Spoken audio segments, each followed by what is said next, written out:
Chapter 6. The end is here. Jack threw open the door to the room of scrolls. He and Annie rushed in and ran over to the shelves. Jack pulled out the piece of paper with the Latin title on it. Vir fortismus in mundo. Okay, he said, we have to find the scroll with the title. They began frantically unrolling scrolls one by one. They were all handwritten in Latin. Here it is, said Annie. She held up a scroll.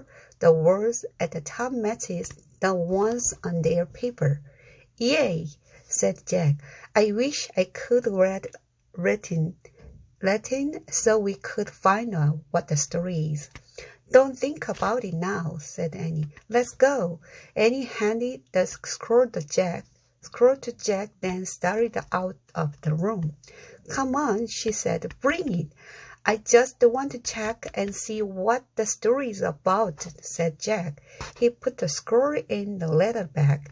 Then he flipped through the book on Roman times, looking for a picture of the ancient scroll.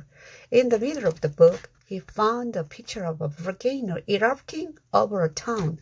Under the picture was written, For 800 years, Mount Vesuvius was a peaceful mountain rising above the town of Pompeii.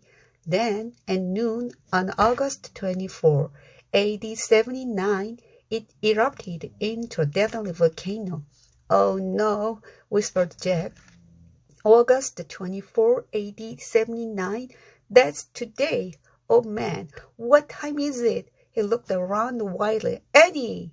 She was gone again. Annie! Jack grabbed the leather bag. Then, clutching the book, he tore out of the scroll room. Annie! He cried. What?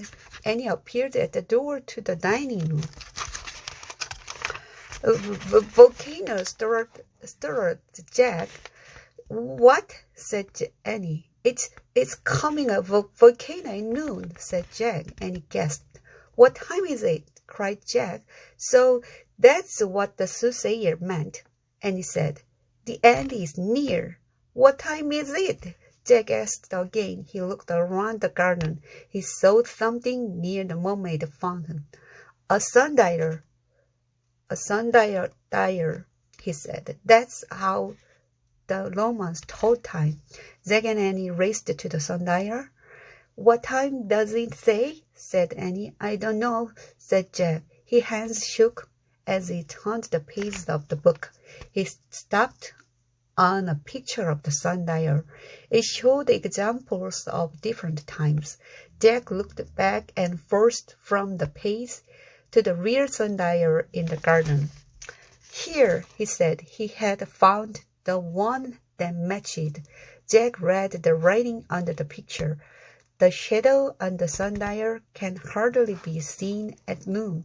Oh, man, he whispered. He looked at Annie. The end isn't near. The end is here. Just then he heard a terrible blast. It was the loudest sound he had ever heard.